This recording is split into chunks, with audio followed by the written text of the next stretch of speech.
Eu convido você a abrir a sua Bíblia, deixa ela aberta aí.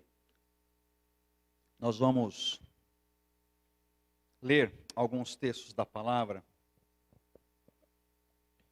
mas eu quero meditar com os irmãos nessa noite sobre a importância da provação na nossa vida. Qual que é a importância da provação na nossa vida? Fico imaginando quais os prováveis objetivos de um acadêmico de direito. Talvez a primeira opção e óbvia seja ele quer ser um advogado, mas ele pode querer caminhar pela carreira da magistratura, ele pode tão somente prestar um concurso público. Qual é a sua ascensão? Não importa qual seja, ele vai ter que ser testado e provado nisso. Hoje, um dos exames mais difíceis no Brasil é o exame da OAB. Muitos advogados não conseguem passar, e aí isso levanta uma grande discussão do nível e a qualidade do ensino do direito no nosso país hoje. Tanto que alguns advogados, alguns bacharéis em direitos, não advogados, alguns bacharéis em direitos precisam fazer um cursinho para fazer o exame da ordem. E isso se tornou tão assim que aqueles que passam de primeira já são considerados um outro nível, um outro patamar. Um candidato a medicina. Na verdade, a gente já fica assim, fulano passou em medicina. Qual é a primeira reação nossa? Por quê? Porque é muito complicado, é muito difícil, é muito concorrido. Principalmente se for para uma universidade pública, onde você não precisa pagar fortunas para se formar em medicina e se tornar um residente médico. Você já começa a perceber que há um fator diferenciado naquela pessoa. Quais seriam as ascensões de um político? Já que muitas coisas hoje, a política no nosso país hoje está fervendo, Quando alguém se lança candidato a vereador, depois vai a prefeito, onde será que essa pessoa quer chegar? Será que quer chegar ao topo máximo da nossa nação, que seria presidente da república? Onde que as nossas ascensões vão nos levar? Onde que você almeja chegar? E dependendo da resposta de onde você vai chegar com isso, você vai ser muito testado, você vai ser muito provado. E como cristãos, onde queremos chegar? Como servos de Deus, como crentes em Jesus Cristo? Qual é o nosso objetivo? Qual é a nossa meta? Onde nós iremos? Como caminharemos? Eu quero chamar os irmãos a pensarmos um pouquinho na vida do apóstolo Paulo. Será que Paulo seria um bom exemplo para nós sobre isso? Veja lá em 2 Timóteo, capítulo 4, versos 6 a 8. Paulo já está caminhando para o final da sua jornada, e ele escreve assim a Timóteo: eu já estou sendo derramado como uma oferta de bebida. Está próximo o tempo da minha partida. Combati o bom combate, terminei a corrida, guardei a fé. Agora me está reservada a coroa da justiça, que o Senhor, justo juiz, me dará naquele dia. E não somente a mim, mas também a todos os que amam a sua vinda. Interessante você observar a história do apóstolo Paulo, do momento da sua conversão, que foi aquele momento sobrenatural em que ele ouve a voz de Jesus, mas não enxerga absolutamente nada, e ele cai ao chão, e fica cego por 3 dias, e a partir dali a sua vida ela é mudada e transformada. E ele compreende o que Jesus quer dele, e tudo passa a ser em função disso, a sua vida, o seu chamado, o seu ministério. Aqui o texto em Timóteo é o final da sua jornada, é o final da sua carreira. Paulo, de certa forma, escolheu estar aqui em Roma.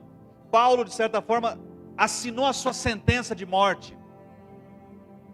quando ele está sendo interrogado, e ele, enquanto cidadão romano, usou do direito, enquanto cidadão romano, de apelar a César.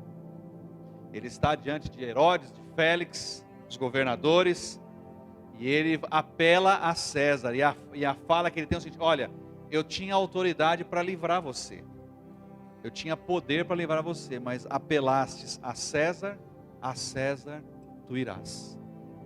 E aí de Cesareia, Paulo vai até Roma, numa viagem muito conturbada, numa viagem que acontece naufrágio, numa viagem que os soldados queriam matar todos os prisioneiros, porque o barco ia afundar. Enfim, eles vão para a ilha de Malta. Paulo ainda fica 2 anos em prisão domiciliar em Roma, pregando o evangelho. Olha só, sabendo que ele ia morrer, sabendo que ele não ia voltar dali com vida. Paulo tinha convicção disso, porque era a época que os cristãos, essa época de Paulo, era a época que os cristãos eram jogados na arena, era a época que os cristãos eram jogados, eles enchiam o Coliseu ali de Roma, e os romanos ficavam e colocavam os cristãos lá, famílias, pegava tipo a família do Daniel inteira, agora nós vamos se divertir. Aí vinha a família do Daniel é grande aqui na igreja, né? Então pegava todos eles, primo, cunhado, pegava os pequenininhos, e deixava as feras sem comer dias, e jogavam eles lá no meio, e aí soltavam,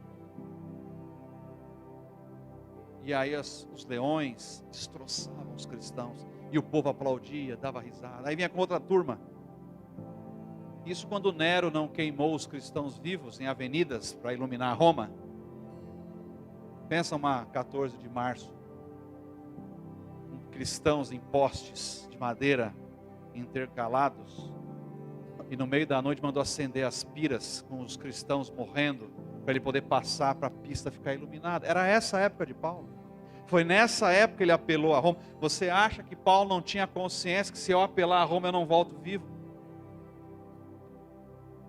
Mas acima de tudo, para Paulo estava em cumprir o seu chamado, cumprir a sua vocação. E em Atos 9 você tem o que Jesus fala a Ananias, que foi o sacerdote, o profeta que recebe Paulo, quando ele está, depois da experiência, quando ele está sem visão. Disse o Senhor a Ananias: vá, este homem é meu instrumento escolhido para levar o meu nome perante os gentios e seus reis, e perante o povo de Israel. Mostrarei a ele o quanto deve sofrer pelo meu nome. Mostrarei a ele o quanto deve sofrer pelo meu nome. Irmãos, há uma teologia ignorada na palavra, que é a teologia do sofrimento. Eu não quero falar especificamente sobre isso aqui é só um flash. Mas o ministério de Paulo, se Paulo fosse hoje nos dias de Paulo, seria reprovado pela igreja moderna.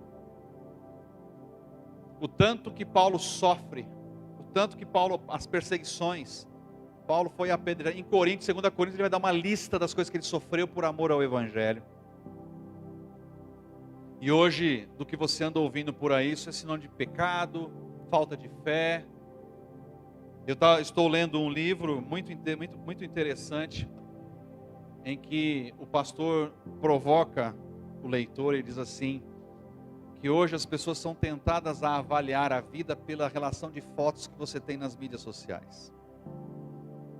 E nas mídias sociais estão todos sorrindo, nas mídias sociais estão todos felizes. Nós temos a necessidade de produzir algo que o mundo pense que nós estamos bem. Você não tira foto chorando, você não tira foto sem maquiagem então, sem estar apresentável então. Hoje os aplicativos já vêm até com filtro, né? Isso é uma grande enganação, porque você vai para um encontro aí que você viu no filtro, você vê ao vivo, cadê o filtro? Aí você tem que namorar a pessoa não pelo celular, para poder ver de forma que você viu, né?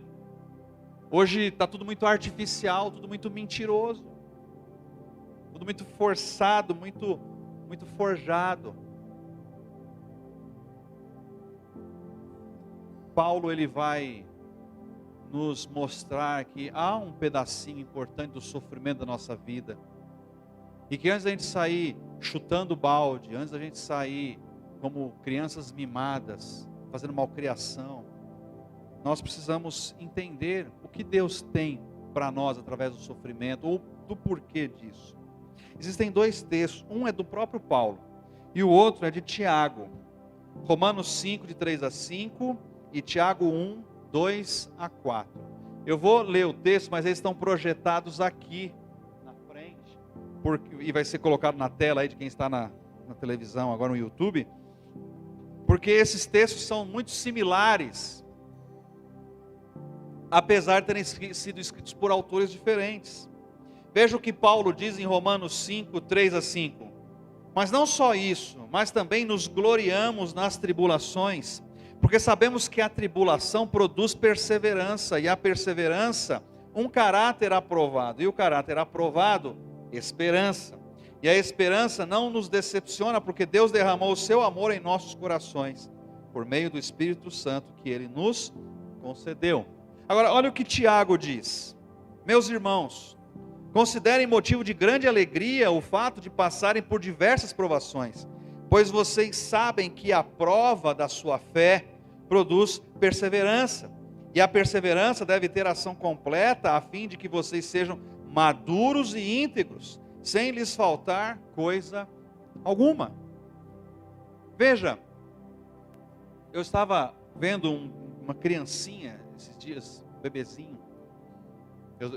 A gente faz a ponte, né? Às vezes eu sempre provoco a Ágata, né? Quando você vê aquela criança pequenininha, chorando, eu falo assim, vamos? Não, tá bom aqui com a Sofia, do jeito que tá, né? Já está com 8 anos, já acorda sozinha, já está independente, não é nem agora, misericórdia, pensa, deixa os palariços, Ricardo, para vir mais 3 ali, aleluia, né? Glória a Deus. Deixa para o Daniel, olha, irmãos, foi a Milena, né, que sonhou? A Milena é profeta, hein, irmãos? Sonhou que a Mayra estava grávida de gêmeos. Ah, foi o Davizinho? Recebe, Mayra, em nome de Jesus. Olha lá, a Mayra está toda emocionada lá, toda. E eu fiquei assim, falei assim, não. Mas eu estava olhando uma criança pequena, imaginando, né? Todo o aprendizado, tudo aquilo que ela tem que passar para ela crescer, para ela desenvolver. Aí eu olho a Sofia hoje com 8 anos, né? Às vezes querendo interagir com os adultos, conversando, às vezes até exagera um pouco, tem que chamar a atenção dela, né? Já está não sei o que, tá? Aí eu olho o Samuel lá com 15 anos, a Estherzinha, já os mais ali, já com outras ascensões, outras aspirações, mas ainda assim, eles estão ainda na caminhada e na escadaria do crescimento e do amadurecimento, como nós estamos. Eu completei essa semana, agradeço os irmãos por todo o carinho do meu aniversário, pela igreja, pelo presente que me deu, muito útil, veio em boa hora. Eu fiz 43 anos, estou há 18 como pastor, e eu confesso aos irmãos que hoje estou muito mais experiente e maduro do que quando comecei com 23, 24 anos. Porém, ainda muito imaturo em algumas questões, em detrimento de quem está com 50 ou 60 anos de idade e 30, 40 de ministério. Então, eu ainda preciso avançar e crescer e amadurecer. E muitas vezes isso se dará por conta das provas da nossa vida. Imagine você cair na mão de um médico e você souber que ele não foi testado, que ele não teve o seu conhecimento testado. Peraí, você vai me operar e como assim? Ou então imagine você que você está na mão de um médico que passou raspando com nota 6. Não, me traz um médico nota 9, 10, porque eu não quero morrer, não. Não é assim? Nosso sistema de valoração não é assim? Eu tive uma experiência muito interessante, muito bacana, que eu diria que foi um presente, um afago de Deus para mim. Eu morava em São Paulo, e eu estava trabalhando no cartório na época. E eu queria dar um up na minha carreira. Então, como eu atendia muita gente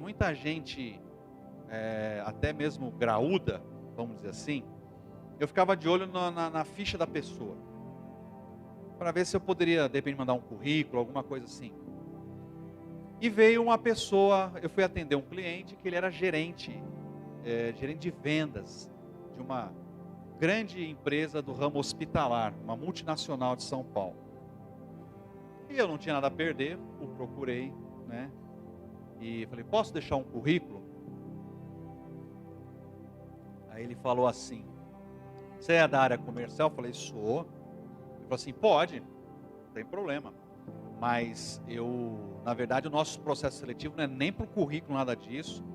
É uma forma bem diferente. E assim, eu já vou te falar, não fica chateado assim, porque nós estamos há 2 anos procurando alguém para poder preencher a vaga. A gente não encontra, porque tem que ter um perfil específico da empresa e tal. Mas não tem problema, você quer participar. A primeira etapa vai ser o seguinte, eu vou fazer um telefonema para você e nós vamos fazer uma entrevista por telefone. E você tem que alcançar determinada pontuação para você passar para a próxima fase. Eu falei, tá bom. Aí ele me ligou, eu lembro, era uma sexta-feira, final da noite já, me ligou. E aí fomos fazer. E eu nunca tinha participado de um processo assim, tão esquisito desse jeito. Você geralmente fala com a pessoa ali na frente, né? Você não fica no telefone. E aí fomos, conversamos, e ele, depois de meia hora, ele falou assim, olha, você passou raspando, mas passou. Agora a próxima etapa, eu vou contratar o Instituto Gallup, vou pagar $100 pela sua entrevista, e eles vão te entrevistar dentro do perfil, para você ter um perfil da empresa. E aí eu falei assim, mas ele falou assim, mas ó, fica tranquilo, porque só 20% geralmente passa dessa entrevista do Instituto Gallup. É 1h30 ao telefone. Então se não der certo, fica tranquilo. Você já foi bem aqui. Eu falei, tá bom. E aí fui, esperei. Depois de uns 20 dias eles me ligaram para agendar. Marcamos para um dia de manhã. Aí a mulher virou para mim e falou assim, pega um copo d'água, porque começou a entrevista, não pode ser interrompido. Você vai ficar 1h30 comigo aqui e tal.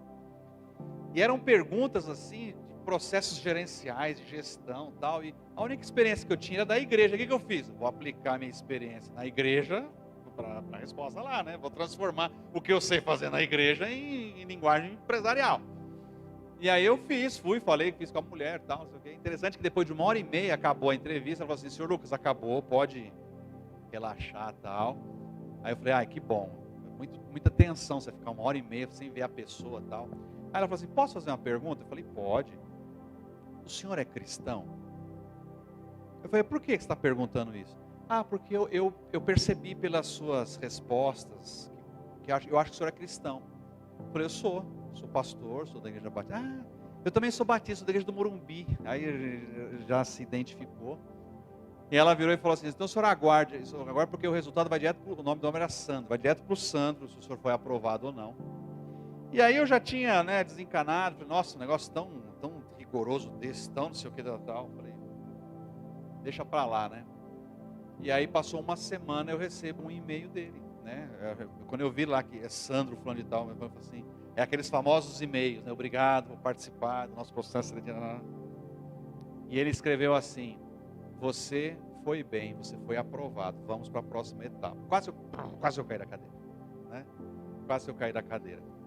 E aí eu fui conversar com um headhunter lá na Vila Mariana. E aí esse headhunter começou a conversar comigo e me explicava assim, olha, você veio por indicação do Sandro, tal. Só que assim, o Sandro começou tudo o inverso o processo, né? Porque para essa vaga você precisa ter um inglês fluente. Eu não tinha inglês fluente. Você vai ficar 1 mês em Miami fazendo treinamento, depois você vai para a fábrica lá na Alemanha, em Berlim, e você precisa ter inglês fluente. A parte técnica é sensacional, você acho que é capaz de você convencer o Papa a mudar de religião, mas o inglês, você precisa ter o inglês. Foi aí que eu me arrependi profundamente de não ter investido em inglês na minha vida. Mas entendi que Deus permitiu aquilo para mim, que era só para assim, agora chega, você é pastor, fica aí quietinho, né? Mas esse processo e passar por uma prova de fogo tão grande, ser aprovado, fez tão bem para o meu coração, tão bem para a minha alma, me alegrou de uma forma tão grande ali, que eu vejo que quando nós temos alguns objetivos na vida, Deus vai colocar provações para nós. Se nós almejamos o céu e nós almejamos estar com o Senhor e entendemos que Ele é santo, que ninguém pode se apresentar de qualquer maneira diante de Deus, nós cremos que Ele vai querer tirar algumas coisas da nossa vida, alguns espinhos. Preguei tempos atrás, não muito distante, falando um pouco da nossa idolatria, da suficiência de Jesus. E às vezes a luta e a prova vem para expor os nossos ídolos, para expor aquilo que no momento é o mais importante no nosso coração, na nossa vida, aquilo que está consumindo o nosso tempo, a nossa energia. E talvez a gente vai observar e vai olhar, essas coisas não são Deus. É muito mais relacionado ao nosso ego, à nossa carne, algumas necessidades nossas, e que nós colocamos do que propriamente dito Deus. E é onde Deus manda a aprovação, é onde Deus quer que você seja testado, é onde Deus quer que você observe qual é a sua fraqueza, é onde Deus quer te chamar a atenção. Interessante que os dois autores, tanto Paulo quanto Tiago, eles não falam assim, não comecem assim, pode reclamar na hora da aprovação. Reclame. Deus entende a sua humanidade. Pode murmurar. Deus vai compreender o que está no seu coração. Deus sabe de todas as coisas. Irmãos, a gente tem que corrigir algumas rotas da nossa vida. Às vezes nós nos enfiamos em jargões para justificar pecados, justificar mau comportamento, más atitudes. Irmãos, maledicência é maledicência, murmuração é murmuração. E aqui os dois autores bíblicos dizem assim, primeiro Paulo, também nos gloriamos nas tribulações. Tiago vai dizer, considerem motivo de grande alegria passar por diversas provações. Está difícil para você? Está doído? Glorifique ao Senhor. Glorifique a Deus. Você tomou uma porta fechada, tomou um não, você não está compreendendo, não está entendendo. Antes de você começar a murmurar, antes de você começar a chutar o balde, chutar a cadeira, antes de você começar a xingar, fazer o quê? Glorifique ao Senhor. Se você não consegue ter esse tipo de atitude espontânea, quando a adversidade chega, já de partida, você já é reprovado. Que dirá o resto? Que dirá o resto? Porque Paulo não está falando assim, depois que você tiver um momento de fúria, e depois que você murmurar, depois que você ficar 2 meses sem ir na igreja, depois que você fizer aí você considere de grande alegria passar por Deus. Paulo não está dizendo isso. E hoje tem uma linha aí que fala assim, não, mas Deus entende o seu lado humano. Deus, é claro que entende, mas também entende que o Espírito Santo tem que desenvolver em você domínio próprio e controle. Tem que entender que se você está numa busca de santidade, você vai se controlar, vai controlar o seu eu. Aquele velho homem que quer ressurgir tem que morrer. Então nós temos que parar de colocar desculpinhas para manter nossos tipos de comportamento e atitudes, principalmente quando vem as portas fechadas, principalmente quando vem as lutas e as tribulações. Você glorificou a Deus o fato de ter ficado sem água? Ou soltou uns jacarés e crocodilos aí? Porque não é fácil. Não é fácil ter que limpar o quintal 2 vezes. A igreja foi limpa. Foi limpa. Eu até conto com a paciência com os irmãos, né? Só não foi lavado os corredores, porque eu pedi para não lavar, não vamos jogar naquela questão de desperdiçar água, cancelamos a EBD hoje por conta disso.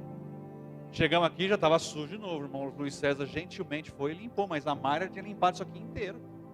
Mayra, no dia que você, na sexta-feira que você limpou, na tarde já estava tudo preto de novo. Aí eu deixei a porta aberta, sujou toda a minha sala. E aí, o que a gente faz? Perde a cabeça? Fica desesperado, fica apavorado, bate porta, vai não sei o quê. Quando as coisas dão erradas na nossa vida, quando você não recebe a resposta que você queria, quando você entra numa situação complicada, quando você recebe um diagnóstico, quando você toma um prejuízo, quando você tem que pagar algo que você não contava, quando batem no seu carro e você não renovou o seguro,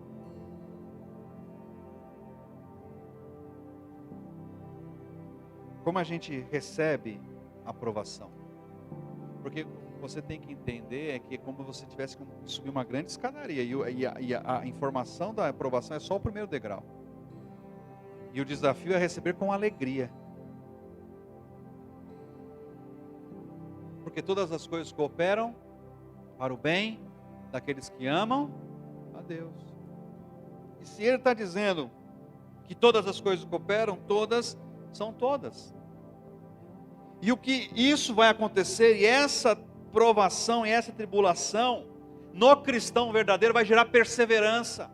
Você não desiste.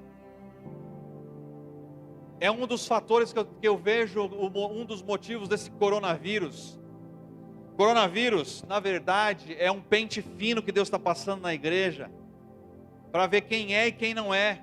A igreja de Cristo estava muito inchada, de gente frequentando, gente dizendo que era cristão, gente dizendo, mas não era. Não era. E a aprovação vem para isso. Vem para isso. Para demonstrar, para mostrar, aqueles que são permanecem, ficam no caminho, não desistem fácil, não fica pulando de galho em galho, não fica pulando de igreja em igreja, continuam firmes ali, continuam no caminho. É por isso que a pessoa, pastor, como é que é esse negócio? Eu falo que crente não perde a salvação, que não sei o quê, mas é a pessoa que se desvia. Você conhece alguém que se desviou, né? Alguém que estava na igreja. Então, posso falar uma coisa para você? Nunca foi. Ela não pode perder aquilo que ela nunca teve. Estava encantada, estava não convertida, talvez convencida, mas nunca foi. Porque no momento que você no momento que você encontra Jesus de verdade, você não sai do caminho. Mesmo que venham as lutas e as provações, você pode dizer assim, está difícil, você não sai do caminho. Eu estou acompanhando meu sogro. Meu sogro, até que ele comece a fazer radioterapia, ele não tem condições de se locomover mais. Ele não consegue ficar sentado, tanta dor que ele sente. Tanta dor que sente. Está lá. A hora a dor está tão forte que ele não aguenta, ele chora. Meu sogro tem o meu tamanho, ele é grandão assim, brutão, um homem daquele tamanho chorar, é porque o negócio dele está insuportável mesmo. Meu sogro está à base de morfina, para você ver o nível que chegou a dor dele. E quando eu chego lá, estou com ele, e convivo com ele, eu não vejo nem aquele que por que Deus deixa isso comigo? Por que está acontecendo isso comigo? Cadê Deus? Onde está Deus? Ele reclama naturalmente da dor que está vivendo, está sofrendo, mas ele sempre tem uma palavra mais de ânimo para dar do que de reclamação. Está passando por uma provação, uma luta. E ele tem que entender e está entendendo o que Deus quer, a forma que Deus está falando com ele ali, como cada um dos irmãos vai ter a sua aprovação, a sua prova, como eu tenho a minha. Meu sogro não abandonou o caminho. Ele continua lá, perseverando, esperando que Jesus ou faça um milagre, ou que a graça dele basta e dê alívio às suas dores. Você só pode perseverar se você for provado, se você for testado. A Ministério Infantil fez o desafio dos livros da Bíblia, né, para decorar. Aí a Sofia chegou, logo que começou, cabisbaixa, aquele espírito de derrota. Pai, eu não vou conseguir, eu desisto. Eu não consigo, pai. Não vou conseguir decorar esses livros, né? Aí eu virei para ela firme, falei assim: desistir é um verbo que não cabe na sua boca, e eu não aceito você dizer isso para mim. Você nunca mais fala para mim que vai desistir de alguma coisa. Você está com dificuldade? Eu vou ajudar você. Sua mãe, nós vamos ajudar você. Mas eu quero que você se empenhe. Eu quero que você deixe de lado algumas coisas. Eu quero que você priorize o seu tempo. Eu quero que você se esforce. Se ainda assim depois que se esforçar não der, tudo bem. Mas você não se esforçou, que você tinha que se esforçar para fazer isso. Aí a Agatha e eu começamos a ajudar ela.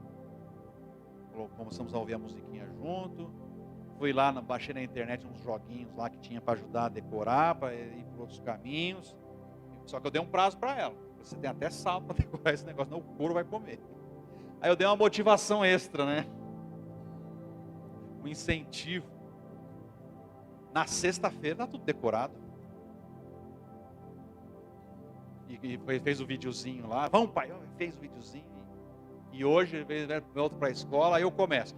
Gênesis, Levíticos, e começa. Vai um carro de Fórmula 1. Tá lá. Foi fácil para ela? Não, não foi. Ela queria desistir? Não, não foi. Queria. Só que depois que ela conseguiu, e aí depois que eu postei o vídeo, eu fui mostrando o que os irmãos foram falando. Aí mostrei o vídeo da Milena cantando, acho que a Laura, as outras crianças, né? Aqui, eu tô todo mundo, ó, junto com você. Ela ficou toda feliz, ficou feliz que os amiguinhos também foram. Foi aprovado, conseguiu, né? Venceu um obstáculo, venceu uma etapa, perseverou. Nós não podemos desistir no meio do caminho. Só que se você não é testado ou aprovado, não tem como você perseverar. Você tem que ter alguma coisa ali. Nós já falamos sobre Davi. Quando Davi enfrentou provavelmente um dos maiores desafios da sua vida, que foi enfrentar o gigante. Qual foi a referência que ele teve para trás? Qual? O urso, o leão. Ele está conversando com Saul. Quando ele vai apresentar suas credenciais a Saul para lutar com Golias, falou, não, teu servo é pastor, mas quando um leão foi lá e levou morrer, eu fui atrás e lutei e matei o leão. Um urso, a mesma coisa, assim, circunciso aí. Agora, você pensa que foi fácil lutar com o leão e o urso? Você já parou para pensar um leão na sua frente, Denise? Hein, Tiago? Belo? Você é rapidinho, né? Corre, bate um vento e já está lá na represa, na cachoeira. Eu fico pensando, se é nem um pitbull, se um pitbull pode ir embora. Imagina um leão, e ele vai atrás de um leão, de um urso. Você já viu o urso quando o urso fica em pé? Já viu em documentário essas coisas todas?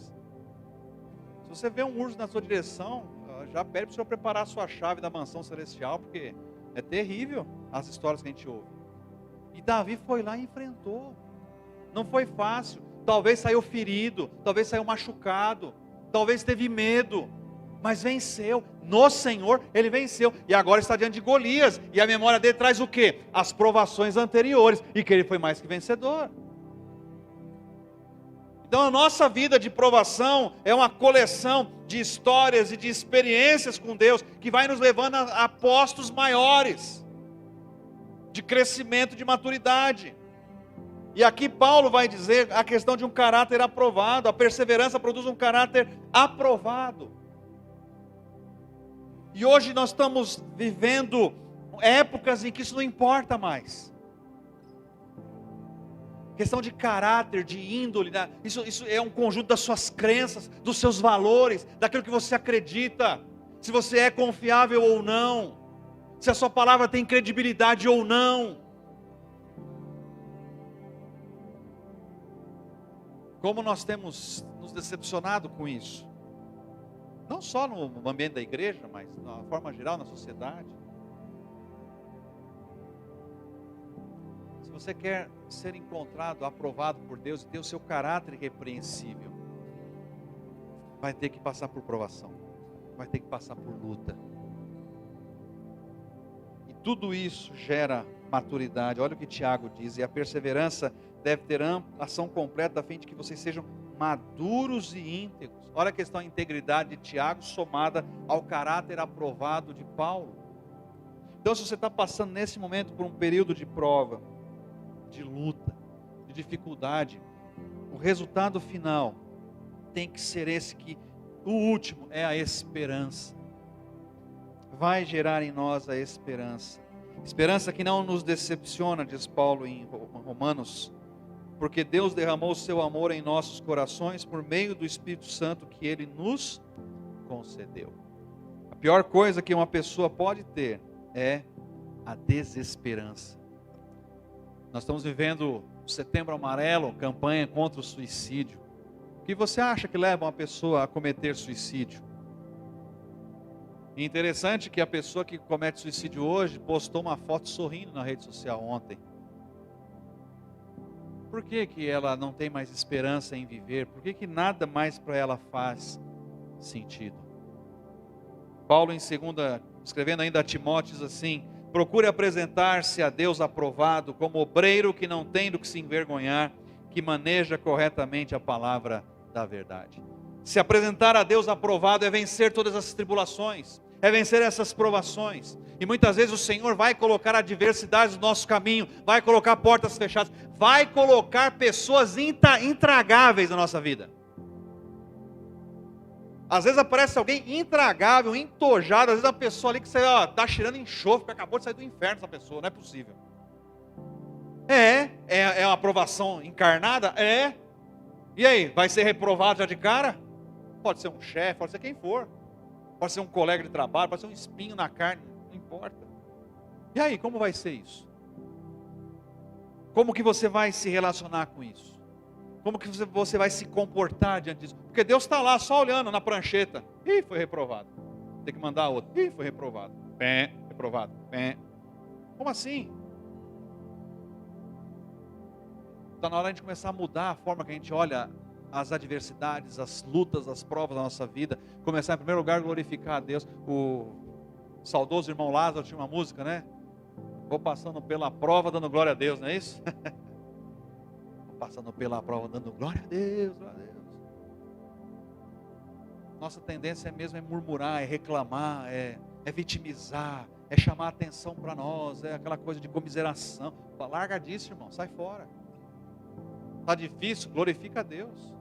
A minha graça te basta. Paulo pediu por 3 vezes para tirar o espinho da carne. Eu estou lendo um livro precioso, meu pai que deu de presente, chama Espinho na Carne e a Graça de Deus, falando exatamente sobre essa dinâmica. E o pastor Marcelo, que foi meu ex-pastor, é o autor desse livro, ele faz a introdução contando uma parábola. Nossa, que texto precioso, sobre a questão da formação da pérola. A pérola é praticamente uma das joias mais preciosas. A Bíblia cita a pérola em detrimento do diamante, por exemplo. Se você for fazer comparação, se você for ver na história, sempre se deu mais importância e mais requinte à pérola do que a diamante. E ele vai contar a história da formação da pérola, dessa joia preciosa. E ele fala que a ostra começa a produzir a pérola quando ela é ferida, quando ela é machucada.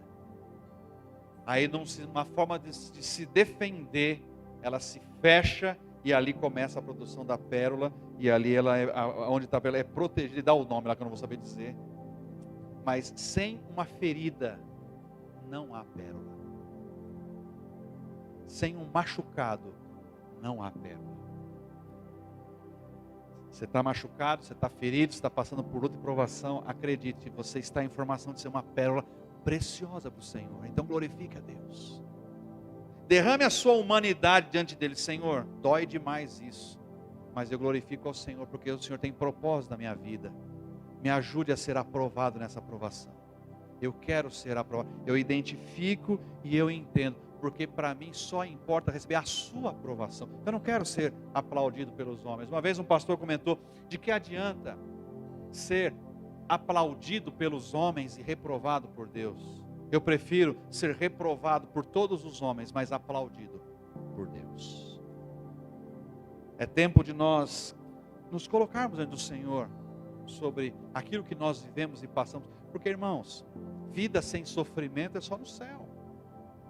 É só lá. Você acha que foi difícil essa semana? Pode ser que na próxima semana seja mais difícil ainda. O que é que sai dos nossos lábios quando enfrentamos essas lutas? O próprio Paulo vai dizer em 1 Coríntios 10, 12 e 13: assim, aquele que julga estar firme, cuide-se para que não caia. Não sobreveia a vocês tentação que não fosse comum aos homens, e Deus é fiel. Ele não permitirá que vocês sejam tentados além do que podem suportar. Mas quando forem tentados, Ele lhes providenciará um escape para que o possam suportar. Quando Jesus disse a Paulo, a minha graça te passa por 3 vezes, eu não vou tirar esse espinho da sua carne. Paulo entendeu que ele poderia estar vivendo uma dor muito forte, não sabemos se no corpo ou na alma, mas que a graça de Jesus na vida dele ainda era maior que aquilo.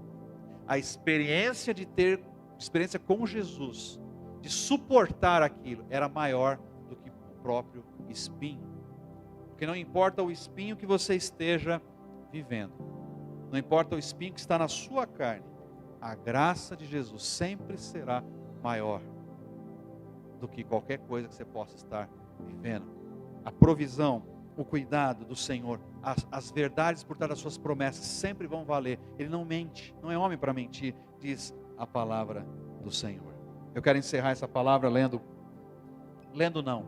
convidando você a ler comigo como uma oração o Salmo 139, verso 1 a 3 e 23 e 24. Mas lendo, eu gostaria que você repetisse, nós vamos ler uma só voz, e que você levasse o seu espírito nesse momento como uma oração, já conectando essas palavras com a sua dor, conectando essas palavras com a sua prova, conectando as suas palavras com aquilo que é o seu espinho na carne, conectando essas palavras com aquilo que você precisa ser aprovado, que talvez você não foi ainda, talvez você ache que já está sendo reprovado, talvez você não compreenda ainda o que está passando na sua vida. Então que essa seja uma oração sincera, e que você marque na sua vida, na sua Bíblia, e que durante a semana repita essa oração, e continue a repetindo. Vai lá, incomode a Deus, Senhor, com essa oração, eu quero entender o que eu estou passando, eu quero entender o que está passando na minha vida, eu quero compreender, me dá compreensão. Talvez Jesus vai falar assim, eu não vou te dar compreensão, você não tem que compreender, apenas descanse, a minha graça te basta, e você vai ter paz no coração, a paz que excede todo entendimento. É loucura, pastor, olha, eu comecei a fazer essa oração, comecei a incomodar Deus, Deus não me respondeu nada, mas eu estou em paz, porque eu entreguei, porque eu sei que está na mão dele, porque eu entendo que ele está no controle da minha vida, e você vai começar a ver os mistérios de Deus, e Deus vai começar a falar com você. Vamos ler junto? Senhor, tu me sondas e me conheces, sabes quando me sento e quando me levanto, de longe percebes os meus pensamentos, sabes muito bem quando trabalho e quando descanso. Todos os meus caminhos te são bem conhecidos.